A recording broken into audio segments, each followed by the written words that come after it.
University of Florida Hall of Famer Shane Matthews, and also the two-time SEC Player of the Year. Every weekday, as he brings you all you need to know about the Florida Gators, including news, analysis, opinions, and some of the biggest names in sports.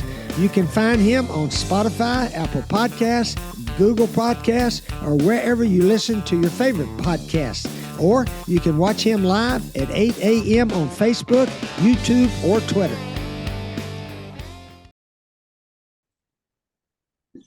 Good morning. You're looking live at PodUp with Matthews in the morning from the Crime Prevention Security System Studios, large enough to serve you, small enough to care. I want to thank Stephen Orr Spurrier, or the HBC, the head ball coach, for introducing our program this morning. We got a good show lined up, a lot to talk about. We got Corndog, Johnny Cornell, JC, as y'all know him, and then we'll have Edgar Thompson from the Orlando Sentinel get his thoughts on game week is on Monday. Actually, it's already kind of game week because we play on Thursday. So had NFL action last night. I didn't see a dang thing. JC, good morning. You're on the Titan Tomorrow hotline. What's going on? Okay, man. So, there was football last night in the NFL, and one game of particular interest to maybe some of our viewers and listeners was the Indianapolis Colts playing the Philadelphia Eagles in a preseason game. And the Colts won, but Anthony Richardson was playing in. I think he was playing. Yeah, Anthony Richardson was playing in that game, and went 6 for 17 with 78 yards. Had multiple overthrows. He rushed for 5 times. Had 38 yards in the first half. So it was a mixed performance for Anthony. He's obviously got a lot more work to do, and the Colts are going all in with him. So that's what happened last night. There were 2 games. Colts at. Did you watch the game? I didn't. I didn't even know because preseason to me is just so. It's so boring. It's so boring, and it's just not what I care to watch. By the way, that background, you over there in Salt Lake City right now is just beautiful. That's you know what that is, JC? That's the Promontory Club. Yeah, I think it is, isn't it? I know it is. Well, I hopefully get there. Yeah, and then, of course, you're worried about getting there now. I am worried about getting there because I don't know if a lot of fans from here are planning on traveling, but keep your eye, and I hate saying this stuff. We got Jim Cantori on here. I hate this time of year. There's a 70% chance of cyclonic development on a tropical low in the southeastern Caribbean Ocean that over the weekend could develop, and without wind shear, we'll be heading straight to Florida on Tuesday and Wednesday. And guess who's leaving Florida on Wednesday? The Florida Gators and me. And so if you're flying to Utah on Wednesday, you've got to keep your eye on this because you may have to make adjustments. That's all I'm saying. Make adjustments. Just make adjustments. And that can you got to make adjustments at halftime, JC. You got to make adjustments. You have plenty of time to make adjustments, so get on it. But we have to wait till after the weekend to see if this system is going to develop. If it does develop, here's the thing: if it does come through, I believe you're going to be okay on Wednesday. It'll probably just be drizzling. They do fly and drizzle. We got some text here on the Titan of our text line. Andy says on Facebook Live, brought to you by Metal Law. Shane and JC, were y'all impressed that Joanne Carner shot an 80 at age 84 at the Women's U.S. Senior Open? I didn't know that. I knew nothing about that. Didn't know anything about that, but that's great. Joanne Carner. Yeah, I remember that name. I do. That's impressive. Shoot your age. Yeah. Garrett G. Lee says, hey, Shane, is there any way you can take calls during the season 1 day a week for 30 minutes on your show? Not on this podcast, but I will be on Mondays from 12 to 2 with Steve Russell on his show. Every Monday, we'll take all your calls you want. Alan says 6 for 17 is not good. Was he running for his life? I don't know. I know the Steelers didn't. No, they didn't play the Steelers. Who did they play? I know the Eagles had all their third stringers playing that entire game. So yeah, well, he had five for 38. I've told y'all what's going to happen. You did? Yeah, he's going to make plays, but he's not going to be consistent, and that will never change. It's gone on for the last 7 years. Yeah. Well, Gardner Minshew, in case you were keeping up with the He's Colts, a good player. was 9 of 11 for 102 yards, 1 touchdown, rating of 135.6. He might end up being the guy they actually play. Now, Richardson's been named the starter, but everything is fluid, as they say in the NFL. They play the Jacksonville Jaguars first game of the season. Ooh. And I mean, that you can find an easier team to open with. You can also find maybe a harder team to open with, but that's a good team to open with. You're going to open with the Jags at home. Pressure's going to be on. He's going to be nervous. Let's just hope and see what he does. That's all the Colts can do at this point, I think. I mean, he's playing preseason games. We'll see. They say he had some nice throws, but then he also had some erratic. Well, is that not exactly what you saw last year? I wouldn't call that the model of consistency, but and there's nothing against it. It's just there will never be consistency. So, John says, Shane, I hear you talk about the young receivers. Could you comment on how Coach Spurrier and Coach Dixon taught the receivers? I mean, everybody has the same drills. Nobody has any different drills. I really think Trey Wilson, Eugene Wilson III, he goes by Trey because of the third. He's changed his number to number 3. So he will not be wearing number 21. He will be wearing number 3, which is perfect because you're going to have the 3 little lines on the back of your jersey and you're number 3. I think he's going to be a hell of a player. I think he's going to be as good as we've had here in a long time. That would be nice. Somebody to make something exciting happen.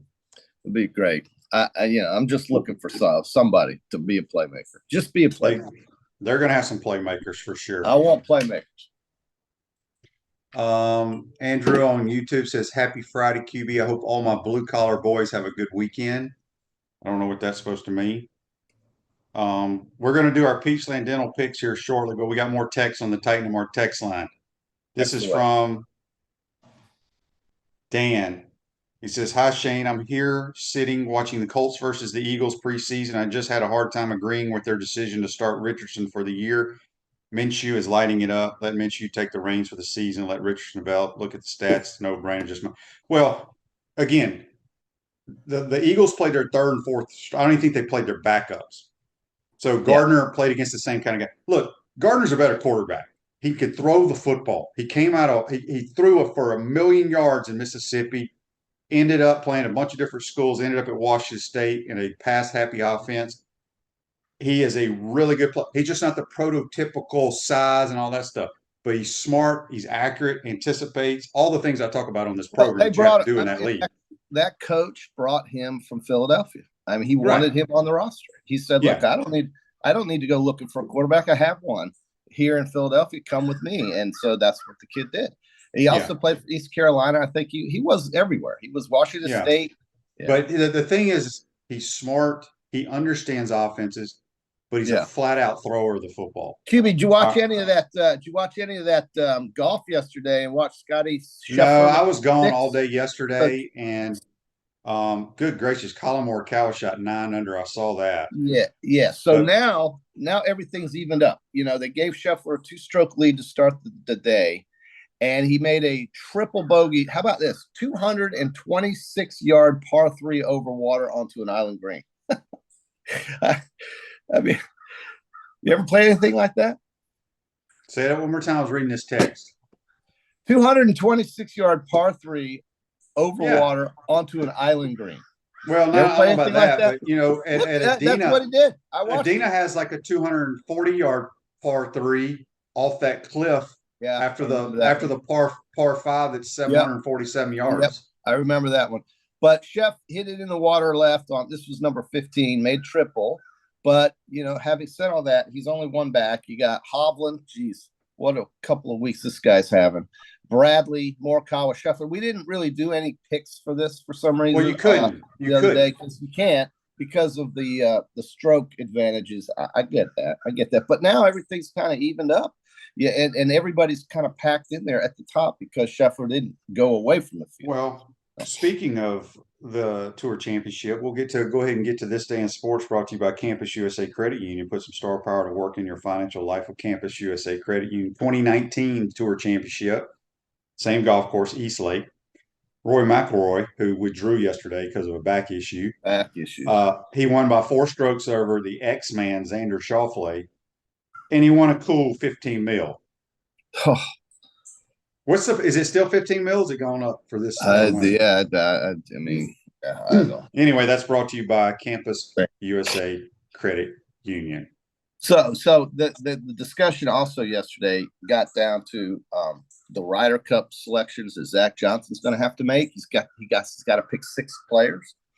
I think 2 players you can expect to see on that team that didn't qualify will be Justin Thomas and Brooks Koepka. And I say that because they need firepower. And those 2 guys have it as good as anybody. Now, they can also make triple, double, whatever, like all of us, but they can make some shots. And Justin Thomas, I think, would be a great addition. Even though he hasn't played well, he would be great to team up with Jordan Spieth because of how I don't think they're going to choose JT. I just have a feeling. I don't think that's going to happen. We got a text from one of our loyal listeners who refuses to give us his name, but he's from the 386 area code. He says, JC, what's the lowest score your team has ever shot in a 4-man scramble? Seems like it takes 26 under these days. Used to be around 18 under and you'd have a chance. I mean, it's true. I don't know how you win. I know one thing. I play in like 2 scrambles a year just because of whatever the event is for. But I promise you, I would rather come mow your yard and edge it or dig a ditch than play in a scramble. Well, last time you played in a scramble, I heard you had a pretty good time there, QB. You were kind of, having a good time. Let's just call it that. But I said I play in 2 a year because one is for a close friend of mine and their son is for their charity. I don't care why. I'm just saying the last time you played one, they said you had a well. They have to make it exciting for me because I can't think of anything worse than playing in a scramble. Exciting to you means coolers on every hole. I think the good thing is that you're doing it for a charity there to our mysterious texture. And I think there's nothing wrong with that. You can buy mulligans and put money in the pot for everybody. But trying to win one of those things is literally it's just a waste of time. I mean, you can't really win those things. But they're not fun. I don't know why they're not. How can they be fun? They're fun for guys that aren't casual. Yeah, I guess. Part-time golfers. YouTube, Mike B says, good morning, Shane. I saw a lot of you on the NFL channel documentary about Carson Palmer. Yeah, that's pretty old. That was when Carson's rookie year. That's when Marvin Lewis took me there because he knew he was going to draft Carson. Carson was the most talented QB I ever played with. Nor says he is sick of Paul Finebaum interviewing Chris Doering. He asked Chris, will Billy Napier be fired with 3 wins and 9 losses this season? Claims Billy would be fired before the FSU. What is the point of that hypothetical? Why are we talking about will they fire a coach if he goes 3-9? Yeah. What if he goes 9-3? Do they give him an extension? Look, what I'm trying to say is what is the point of that conversation? Why have just a ridiculous conversation that is based on fantasy land that basically we all know it's no different than if Alabama if Alabama loses 4 games this year, does Nick Saban retire? I mean, why even talk about it? It's not different because Gators aren't going 3-9. Everybody knows that. Right. And it's just like, why are you bringing that up? Could Alabama lose 4 games? Maybe. But I see this as just being too provocative to even pay attention to it. So I'm with the question to ask her. It's like, why? Just why? Why are we talking about that? How about we say this? What are the chances, Chris, of Florida going 9-4 or 3 since you've got Kentucky in 2nd place and Florida in 6th in the SEC? That would be a better question. That would be a better question, even though we already know what the answer is. It would still be a better question than the stupidity of a 3-9 season. Whatever. Look, I don't think he really cares for Florida. I don't know why Finebaum doesn't really care for Florida, but I don't think he really does. I just don't. I just think it's so strange to me that Paul Finebaum has this love for Alabama when he's a damn Tennessee guy. And I know when you're in the media, you're not supposed to. Although he could be a homer if he wanted because he's not calling the game. It's pretty simple, QB. The guy worked at Birmingham and Alabama. I know. That's where he made all his money. I know. But it's still dumb. Nick Saban made him famous. Without Nick Saban, without Alabama, without that rivalry, that show doesn't go anywhere. And he's just think, JC, you could have been Paul Finebaum. I could have. If I stayed in Alabama. All right. So on the Titan More text, I have more hair from our buddy in the 941 area code. Can JC give us his best Yeah. Jets chant, seeing as he is their biggest fan now? Let's You go, know what? Fireman Ed. Fireman Ed, let's go. I'm a Can Jets you do fan. it? What's the question? You know the Jets chant, right? J E Fireman T Ed S gets up on the Jets. J E JE. You gotta spell it out, JC, with your J arms. J. Oh, with the arms. JETS. Jets. Yeah, Jets. you're not a fan. I, You're not a I fan. like the Jets, but I'm jumping on the Jets bandwagon this year. I like what I see. I've gotten to like them because I watch that show on HBO Max. Okay, and plus they've got a couple of Alabama players on that team. C.J. Mosley, Quinnen Williams, two of the higher paid guys on defense, two leaders on that team. So especially Quinnen Williams, just tremendous defensive linemen. If you haven't noticed, defensive linemen are getting paid a lot of money to be defensive linemen. I think that's rubbed some running backs the wrong way for sure. But defensive linemen are getting a lot of money, man, except one of the best ones in the NFL, and his name is Chris Jones. And he played for Kansas City. He's an all-pro, and he hasn't gotten the contract he's looking for yet, so he's not in camp. But the Chiefs will likely sign him before they start the season. He's an all-pro. But defensive linemen, if you had noticed, they're getting paid, man. The good ones, anyway. On the Titan our text line, Donnie and Stark says Finebaum had too big of a role in the Swamp Kings, in his opinion. I mean, he sat there in a chair and he kind of commented on things that were obvious. It really wasn't that important of a role, but they threw him in there because he's the voice of the SEC, apparently. So if that's the case and he sits in a chair and tells you what you already know and what you already saw, I'm not sure what his role was, but that's what, that's part of the whole thing. He was one of those guys that knows a lot about what happened in the past because he's old. And so that's fine. You get that perspective from historical views. But 15 years ago is a pretty good long time ago. Even though it doesn't seem like 06 and 08 was that long ago, it was 15 years ago. So, I get why he was on there, but I could have done without him, or I could have had him. He didn't really change much of he didn't make the program any better or any worse, I don't think. Yeah, Andy says here, I've tried to get Ahmad Black on, no response. He mentioned, I guess, on another show that Percy was involved early but dropped out. Yeah, I don't know what happened there. Mitch on YouTube says he spoke with Chris Fowler at Gainesville Health and Fitness earlier in the week. He said his key to the matchup is Utah's D-line against UF's O-line. He agrees with JC. He agreed. Yeah, Chris Fowler and Herbstreit were both in town because they're calling the game. And they agree with me? He says he agrees with you that Mertz is not going to win the Heisman with a smiley face. I do think, they're physical up front. We're bigger than they are, and that doesn't mean anything.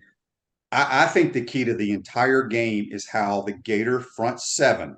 That's what I'm going to harp on every freaking week because we have been so below average. Yeah, soft. And that's being nice. We have been so awful. Maybe that's a better word to use in the front seven for SEC defense. I mean, it's not even been group of five type defense for whatever reason. So the front seven to me is the biggest key to the entire season. I think they're better. They're not where they're going to be in a couple of years, but they're good. They're good enough to still win 8 games this year, in my opinion. Yeah, well, you've got a QB to the bank quote that's been written down here. The bank deposit. It's about the front seven. It ain't about the QB. That's the bank deposit. Quarterback's going to be fine. I'm not worried about the offense. Quarterback will be fine. Yeah, that's your bank deposit. I've got that on paper. That's right. I have zero concerns about that. Okay. Okay. Well, yeah, because sure. Joel Klatt has Graham Mertz as the 10th rated quarterback in the country. Did you know that? I did see that. I said that. I saw that. I got Buffalo Bill fans telling me right now that I'm dead to them, even though I picked the Buffalo Bills to win the AFC. They have like the hardest schedule I've ever seen in the National Football League. I'm dead to the Bills fans. I do like the Jets. Look, man, I'm a Yankees fan. Love the Yankees. I'll go die as a Yankee fan.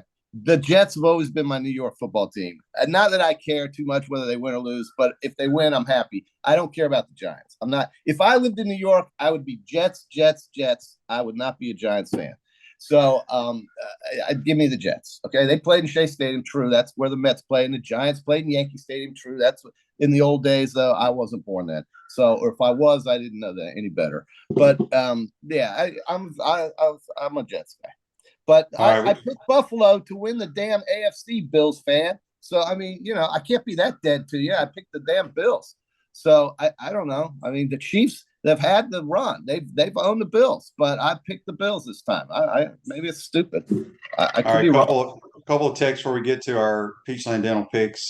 This is from a 941 guy again. Shane, you should try to get Mr. College Football Tony Barnhart on your show during the Georgia week. We do. He comes on every week, so you must be a new listener, which we love new listeners. Russ in South Carolina says, back from Guam and ready for our Gators. Well, thanks. Hope you had a good trip, Russ. Wow. And we appreciate you listening. That's the other side of the world. I tell you, I got the little picks I made at the Beau Rivage in Mississippi. I'm showing that next week. Next week, I'm going to give you all week one's picks. And I agree with you. I would think this is week one since there's college football games, not whatever week 0 is, but that's whatever they call it. So we do have an SEC team playing this weekend, if you want to call them that. I don't, but some people do, and they are collecting money from the conference. So, and the conference owns their television rights, as if that's worth anything, and it's called Vanderbilt. So they're playing, QB. You gonna pick these? We are. It's the Peachland Dental, Gator Nation's #1 choice for dentistry in Port Charlotte surrounding areas. Visit them at peachlanddental.com. All right, JC, can you do me a favor? Do you have a nice notebook where you can actually do something and be reliable on this show? I've been keeping the records for our picks for 15 years. Okay. No, half the time you can't find them. Yes, I have. Huh? Okay. What? Well, let's go. Let's go. What's the first game? What are you crazy? I've been doing this every year for us. All right. First game. Hawaii and Vandy. At Vandy, 17.5. They got construction going on in Nashville. There'll be about 1,600 fans there. It'll look like a high school game, but Hawaii's coming in. And Hawaii, we certainly are thinking about the folks in Maui and all of those folks on the islands suffering and dealing with the horrendous fires and just the problems that they're having. And I know there's a distraction there, but they're going to play football 5 time zones to the east, and they're coming to Vandy, and they're only getting 17.5. That's odd to me. Vandy scored 60 on them last year, and I'm taking Vandy somehow. I don't like it. I mean, Hawaii should be better. Timmy Chang's their quarterback. They're having trouble. They should be able to score more points. He's their coach. He's also their coach. That's exactly what I just said. You say he was their quarterback. And their coach. I mean, why else would I say Timmy Chang, who played 10 years ago or 15 years ago? But he's their head coach. I would think they would be better. But I think Vanderbilt just destroys Hawaii. Okay. Destroys them. All right, here's the game. It's over in Ireland. So you're laying the 17.5 with me. Yes. Navy, it'll be interesting to see what kind of offense they're running since Niumatalolo is out. But they're playing, or not there anymore, coaching. But they're playing Notre Dame. And Notre Dame, I think, is just going to run the ball. And they're going to ease Sam Hartman into the system a little bit. They won't probably throw it as much as you might think, but they will throw it a little bit. But I think Navy and Notre Dame, that's a 21-point spread. Both teams have the gold helmets. And I'm thinking Navy is not covering in this game because I can't pick Navy on anything. I'm going to take the midshipmen because I got a feeling this game is going to be close. The weather's probably going to be crappy. You think it's going to be close? You think it's going to be close? Well, I don't know what Navy's going to do offensively, so I'm anxious to see. I don't know if they're going to run the triple option. So, and I love Sam Hartman. I'm just not sure he's going to be the same player at Notre Dame because of the system. Yeah, I think they're going to run the ball a lot in this game and just plow them. San Jose at Southern California, 30.5 points. The game is in Los Angeles. San Jose State, can't tell you anything about them other than maybe they'll be in the Pac-12 one day, or whatever that conference is going to be called, because there's only 4 teams after this year in that conference. And Caleb Williams is going to start for Southern Cal. I bet you he doesn't play more than, 2 quarters, maybe 3 at the most. I'm taking Southern Cal, laying 30.5. It's a 42-6 game or something like that. I don't know what defense. San Jose, I think, had a pretty good year last year. They did. That's a lot of points. I'm probably going to lose that pick. Well, I think SC he's going to be so much better than they were last year because I do think Lincoln Riley has addressed a little. I don't know enough about their team, but he had to address their defense. I think Caleb Williams is going to throw for 1,000,000 yards and 1,000,000 touchdowns this year. I think the Trojans score over 60 in this game if Yeah, they can. and that's They're going to try. Well, and Cliff Kingsbury, remember him? He's the coach, the former coach of the Texas Tech Red Raiders and the Arizona Cardinals, and of course, the Texas A&M Aggies when Johnny Football played. Which, by the way, I watched that documentary, unbelievable. But yeah, I'll take Southern Cal. They will score 60. I'd be surprised if they didn't. But the problem with them is going to be whether or not they can play better on defense. Closer to home here in, I guess, Ruston, Louisiana. Is that where La Tech is? Ruston.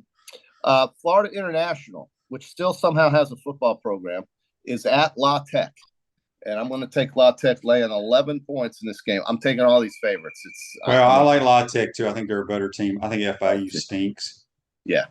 I know nothing about them. I just know they were terrible last year. Texas El Paso is up in Jacksonville, Alabama. And El Paso is playing the Gamecocks of Jacksonville State, and it's a 1.5 point. The Miners are laying 1.5 at Jacksonville State, who's the home team. I'm going to take the Miners. I will take the Gamecocks. Do you know who their JC for $1 million? Do you know who their coach is?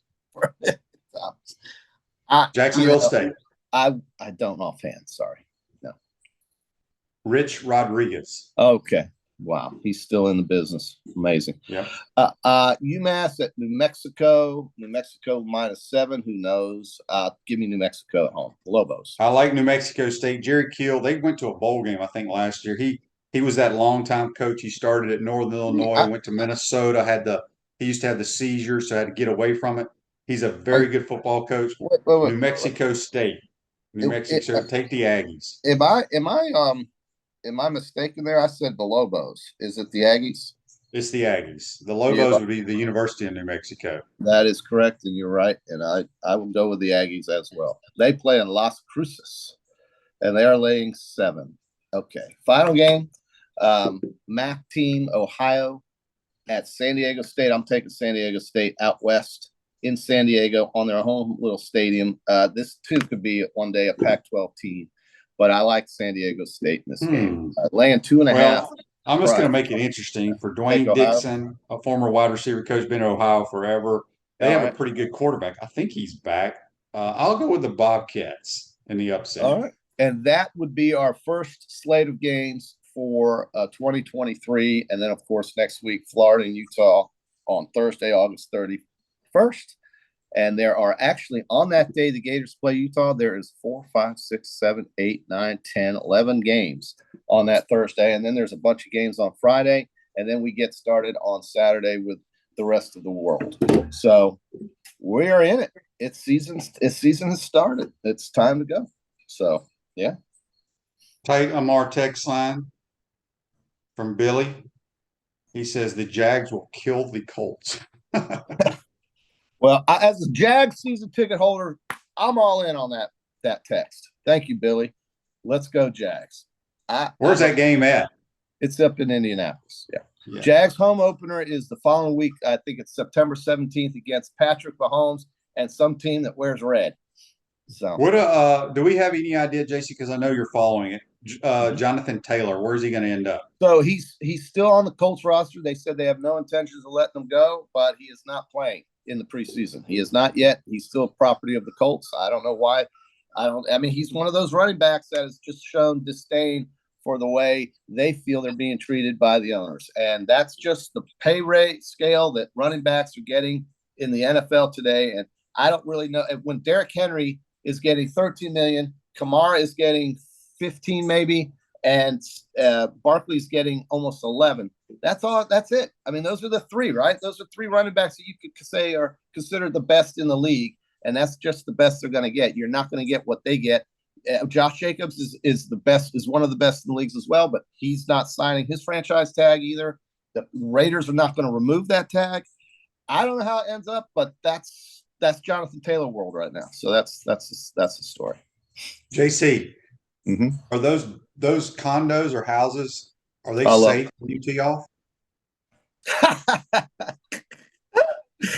Wow. Well, we'll find out next Thursday, assuming I make it there with this tropical disturbance coming through the Gulf. So You're very concerned about it. I am. All right, real quick before we let you go, Nor says on Facebook Live, brought to you by Melon Law, Michael Orr's story is falling apart. New wife problems causing family drama. So it took him 19 years to come to these realizations that, or did it just take him that long to blow through all his money and end up broke? I will find out. You think it's tragic either way. I mean, feelings have been destroyed, relationships. It's money. Yeah, if you can't handle it, man, it can really do a number on you. And I don't know why a family that's worth reportedly over $100 million would try to screw over a guy they let in their house, excuse me, off the street. So that's the way I look at it. And I don't know anything more than that, just what everybody else does. But it doesn't make sense to me why the Tuohys would screw over a kid that they brought into their home and basically saved off the street of Memphis. So that's a sad story. You get paid $30 million as a Baltimore Raven offensive lineman and you're not set for life. Yeah, you got some advisory issues there, and some you didn't hire the right folks around you, I guess is the way I look at it. All right, JC, have a great weekend. Worry about the weather. There's not a damn thing you can do about it, so don't worry about it. Well, there is. I can either fly out of Orlando or Atlanta or somewhere. I'll make it. I gotta keep my eye on this. I don't think you care because on Wednesday you'll wake up and they'll tell you one thing or another, and it's fine for you. That's right. But it's out of your control. That's not for me. We're not flying charter. The rest of the free world does not get to fly on the Gator charter. Okay. Okay. All right. Well, have a good weekend, JC. Good luck with your golf game. We're going to take a quick timeout. When we come back, we'll be joined by Edgar Thompson from the Orlando Sentinel. We want to take this moment to thank our sponsors who keep the show going and pay the bills. Our premium sponsors are Crime Prevention Security Systems, large enough to serve you, small enough to care. Titan MRI, Gainesville's only locally owned and operated MRI facility. Meldon Law, the only official injury and accident law attorneys of the Florida Gators. Peachland Dental, Gator Nation's first choice for dentistry in Port Charlotte. QC Kinetics, live pain-free with QC Kinetics. Campus USA, put some star power to work in your financial life with Campus USA Credit Union. Dave & Buster's, eat, drink, play, watch. Our gridiron sponsors are Auto ER, UF Bookstores, Silverback Concrete, Ruse Ogre State Farm Insurance, Radware, F45, Quality Plumbing.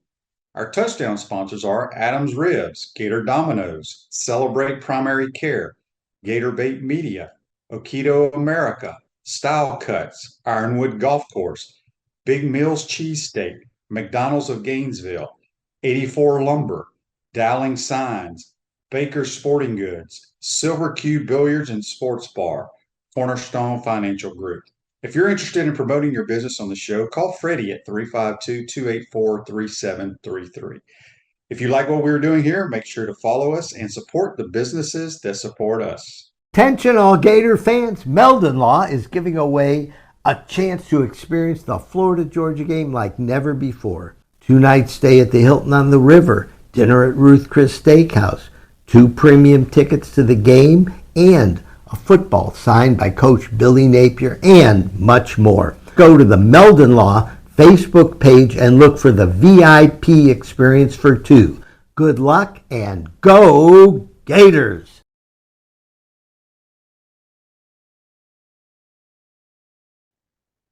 Welcome back to the Crime Prevention Security System Studios, large enough to serve you, small enough to care. Spurrier's Gridiron Grill, Celebration Point's the flagship restaurant of the Florida Gators, the hottest restaurant in Florida in the heart of Gator Nation. It's Spurrier's Gridiron Grill. Check them out at spurriers.com.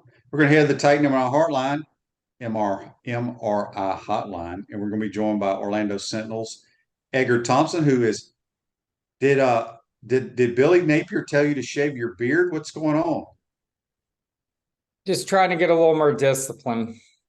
And it's probably cooler. Is it hot having a beard? No, I actually kind of want to grow it back. Really? I liked it. I don't know. I look younger, but older at the same time. So I don't know. I kind of dug the beard.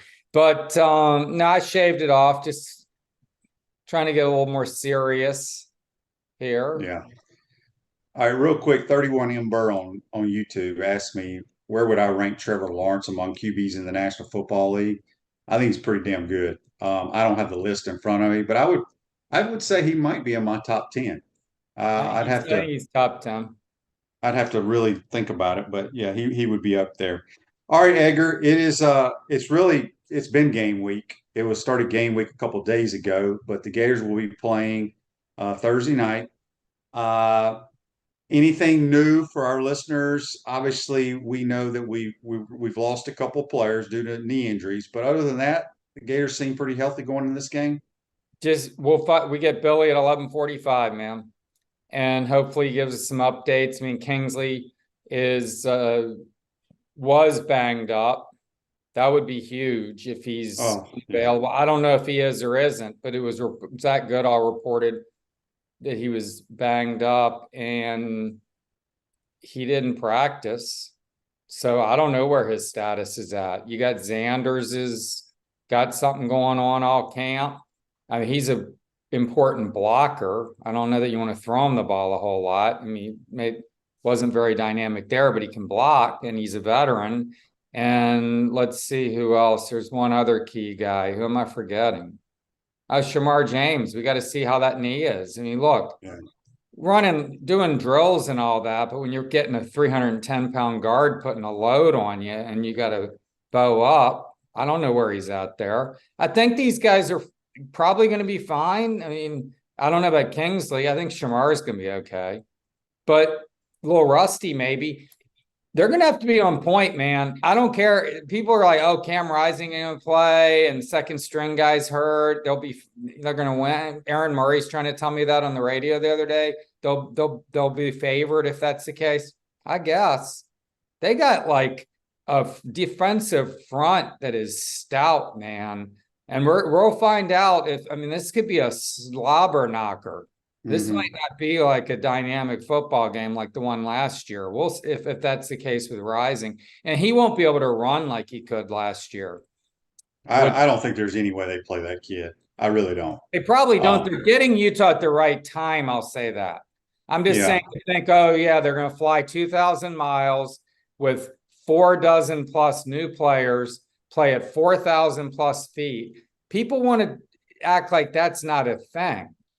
It's like, it is a thing. I lived in New Mexico. I remember when I first got out there as a 20-year-old, pretty fit guy, even walking up the stairs the first couple of days, you're like, hold on, what's going on here? Well, having said that, because we've talked about the altitude a lot on my program, and I've done stories with some reporters and stuff asking my thoughts on it. And here are my thoughts, Edgar. Every year I played with whatever team I was on, we played the Denver Broncos. Not a damn thing was ever said or done. We just flew in, played the game, and flew back. Well, Cleveland Browns spent a week in Albuquerque in 1988 when I was just moving out there, and because they were playing in Denver that year because of the altitude. So, well, that's the only time I've ever heard of that, and that was in 1988. I think the way athletes are conditioned, because you know how calculated and how Billy researches everything. If he thought we needed to be there early, I think we would have been there early. Having said that, we had a text here or a Facebook Live. Just saying, I lived through it, man. I'm telling you, it's a factor.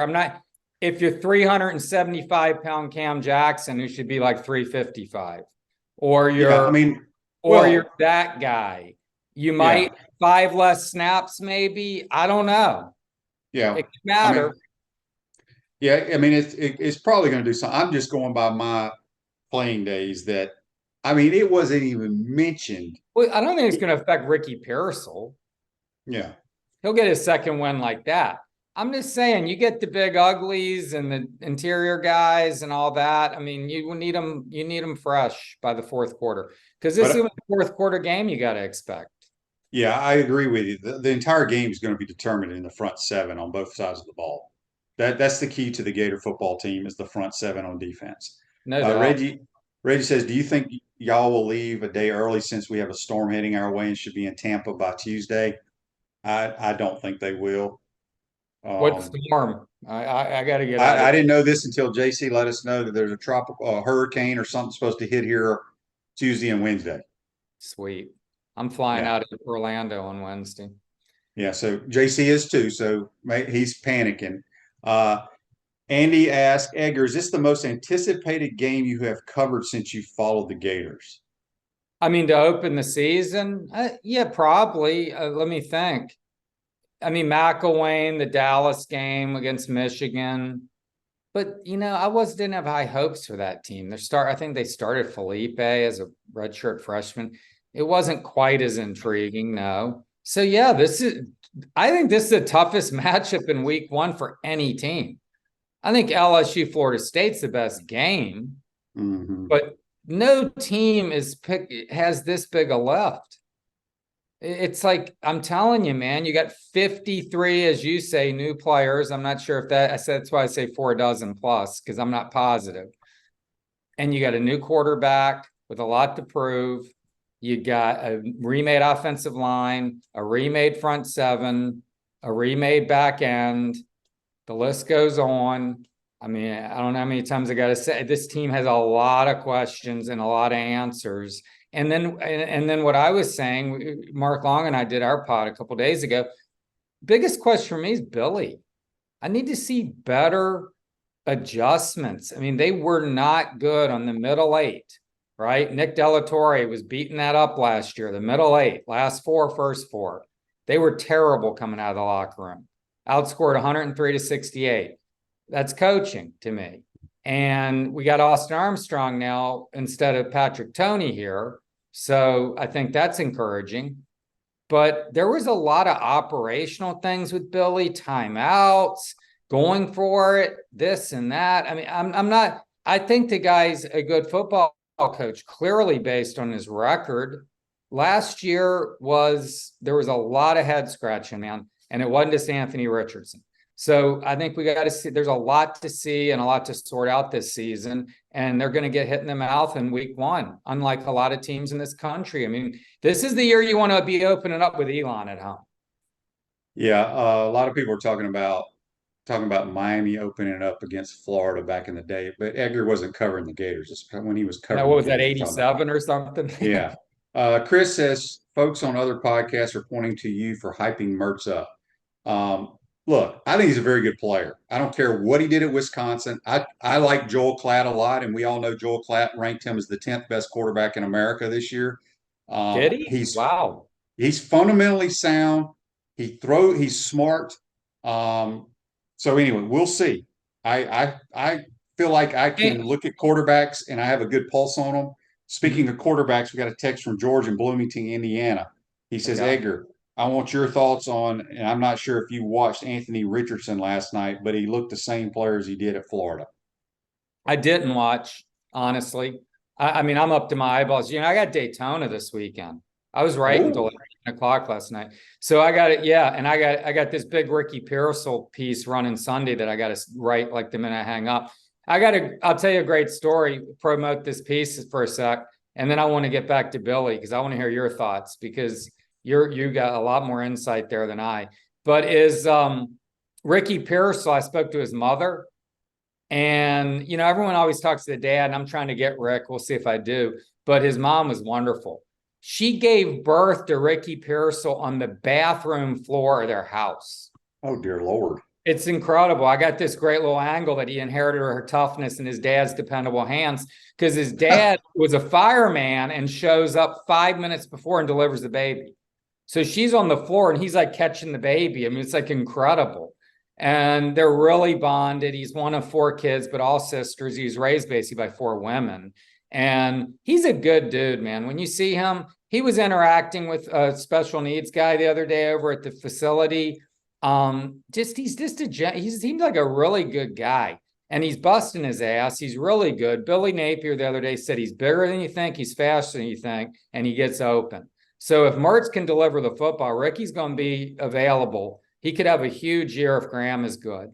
Now, I have a little intel on Graham. Someone called me the other day. He's close to the program. You see it all the time. You're out there a lot. I see you as we're getting shuffled off, after our 15 minutes. And This guy said the receivers love Graham. The ball's coming where it's supposed to come on time, and they really like Graham. And it's catchable. That's another thing that people leave out, throwing a catchable football. That was Kyle Trask. When you have a slant route and the guy is open, just give him something he can catch and run with. Don't throw it. I've said this, and this is not taking a shot at Anthony. This is a lot of other quarterbacks. Sure. And you go to these damn combines or these Elite 11. There's different things they put on, and these quarterback guru coaches, they get so enamored with Edgar Thompson slinging this slant in there and it going off the receiver. And the whole saying is, if it hits you in the hands, you should catch it. That's bull crap. It's your job as a quarterback to throw a catchable ball. And just too many people get enamored with this arm strength stuff. But back to your point, he throws a very catchable ball. That's why I keep saying to all my friends and people that I talk to, I don't know if he's going to play like one, but he looks like a Steve Spurrier recruited quarterback. Well, which gets back to the point. So tell me your thoughts on Billy. Am I being too hard on his first year performance? No, I agree with some of that. But one of our listeners, let me see if I can find it. I can't remember. Yeah, Scott here on Facebook Live, brought to you by Mel Law, says, referring to that, he says, but they were limited with AR on offense last year with play calling. Fair. Yeah, I do agree with that. But I do agree that there was some. I try to put my coaching hat on, and all the years that I sat in these meetings where you have different situations and stuff. And I know the average fan, if you get the ball back with 1:45 on this yard line, sometimes you got to say, okay, well, y'all haven't seen us run a 2-minute drill in practice. I can't risk a turnover here or a sack fumble or, I trust Billy because of who he is. But I do agree that we got to get better in those areas. But I think there's a reason why we weren't good in those areas. If that makes any sense. I don't know if it does. No, it does. And that's why I want to wait and see. I'm giving this guy all the benefit of the doubt. And believe me, he's going to get it. Did you see this Stuart Mandel thing the other day? I think you're talking about getting fired or something. Oh, yeah. 3-9. They're going to week 11. He's gone. Look, it's just beyond absurd. I talked to Scott Strickland yesterday, in fact, for something I'm going to write next week about just his scheduling philosophy, kind of putting his team in the crosshairs a little bit inadvertently in week 1. This is a program that needs some traction early, and like I said, it's a very heavy lift week 1. However, it's a great opportunity. And he said, Billy hasn't shied away from any of it. Billy even said, I think we were in Destin, he spoke to Kevin Brockway and Matt Baker and me, and he said, you got to earn respect in this game, right? That's one of the great things about it. I love that. When he said that, I'm like, all right, man, I like that. I mean, he knows what he's up against and he's embracing it.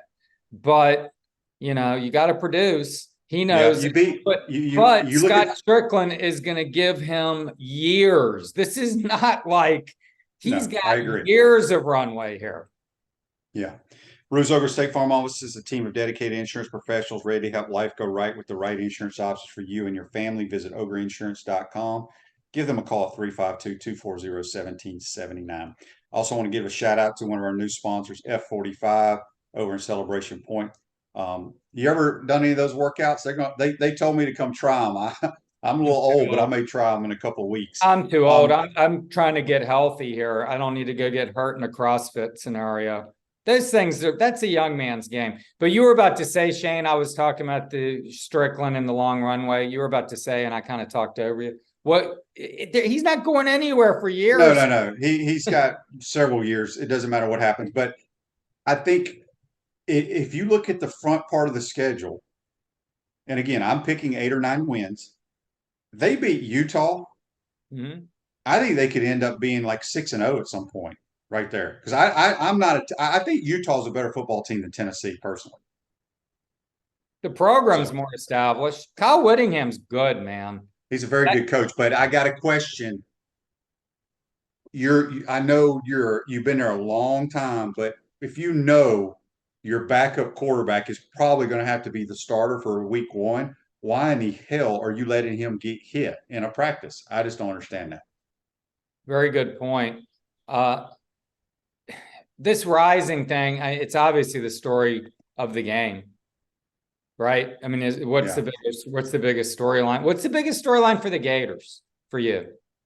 Front seven on defense. Nobody will talk about it, but everybody's going to talk about the quarterback. And Sure. I firmly believe, this is just my personal opinion, and we all have our opinions, whether they're right or wrong, who knows. But the national media thinks because you've only won 6 games the last 2 years, and that you lose a player in the 4th pick of the NFL draft, that you're going to be a worse football team. That's, in my opinion, I think that's why those people think that. And I think it's just the opposite. I think the team is so much better everywhere than they were last year. And I think that's why they won a bunch of games. Again, I could be totally wrong, and I will admit it when I'm wrong. I have no problem with that. But my eyes tell me this team is better than last year. It looks like an SEC defense. Yeah. It's a bigger, more physical looking defense, first off, period. I mean, the offensive line looks bigger. You're swapping out Damian George, whether he's good or not. You're picking up 60 pounds on Michael Tarquin on the right side, which is where you really want a mauler. You don't need quite like the athlete you need on the left side there. I think still there's just so many. It's a litany of questions with this team, and we're gonna start getting answers. I mean, it's about time. I mean, we've talked this season to death, and it hasn't even started yet. and I'm ready to see some football played, man. Yes, no question about it. Yeah, it's right around the corner. Edgar, are you going out to the game? Yeah, fly out set for Wednesday. Oh yeah, you already said it. Yeah, you got to worry about you. I haven't missed a Gator game other than COVID. I go to everything on the road. Well, I thought so. I just couldn't remember. Yeah. 31 Ember on YouTube says with Rattler, Howell, and Bo Nix. Oh yeah, Mertz was an elite 11 QB with those guys. And you think about Spencer Rattler, Sam Howell, Bo Nix. There was somebody else that I was talking with the other day. They said that when guys, highly recruited guys, make a change to a different school, they play pretty well. Now, will Mertz play well? We'll have to wait and see. But think about how bad Bo Nix was a couple of years ago. I thought he was one of the worst quarterbacks I've ever seen in the Southeastern Conference. Now he's up for the Heisman Trophy, but he's that change to Oregon's really helped him. Well, if you go look at that 2019 class, Rattler was number 1 and Mertz was 3, 24/7 Sports Composite. There weren't a lot of recognizable names in that class. It's kind of crazy. Didn't turn out to be a very good recruiting, quarterback recruiting class. But I'll say, like you even said, I think a while back, Bo Nix made the most of his new lease on life. Rattler hasn't capitalized that incredibly. He was terrible here last year, but sometimes a change of scenery. He's change offense. We'll see. Ricky Pearsall might be better than anyone he threw to at Wisconsin. He's got 2 really good running backs. Unfortunately, Cam Carroll's injury was a real blow, I think. I thought he gave them a real element. He's a very comfortable pass catcher, and I think that Montrell and Trevor can do that. But man, that guy was really good at that. So yeah, that was a loss, for sure. This Justice Boone thing, again, maybe we talked about this already, but you're seeing the domino effect of that. This team still has razor thin depth in key areas. You get a key injury or two, and then 8-9 becomes you're hoping to win 7. So that's the big thing. This team has to stay healthy, and that's always a really tough thing in football, as you know, because it's a game of injuries. Yep. Edgar, good stuff as always, buddy. We appreciate your time. Let everybody know your, what is it, OS Gators on OS Twitter? Gators. What's the scene behind you there? What golf hole? That is Promontory Golf Club in Park City, Utah, that I will be playing Thursday, Friday, and Saturday. Trying to make me jealous. We used to have a timeshare in Park City. I've been to Salt Lake City a bunch. Skied Park City tons. But I'm looking forward to getting back out there. I've been there since the 2002 Olympics. Oh, wow. Yeah, I love that city. It's a beautiful area. Fans, listeners that are going are going to really, if they haven't been, it's a gorgeous setting. Have a great weekend, Edgar. Appreciate it, my man. Hey, man. You too. Bye. Thanks. Silverback Concrete is a family-led team of heavy concrete specialists that build commercial structures with unrivaled quality. Silverback Concrete, you stand on it, we stand by. You got football tomorrow, folks. Enjoy it. We will recap everything and get ready for the Utes on Monday. Have a great weekend. Take care.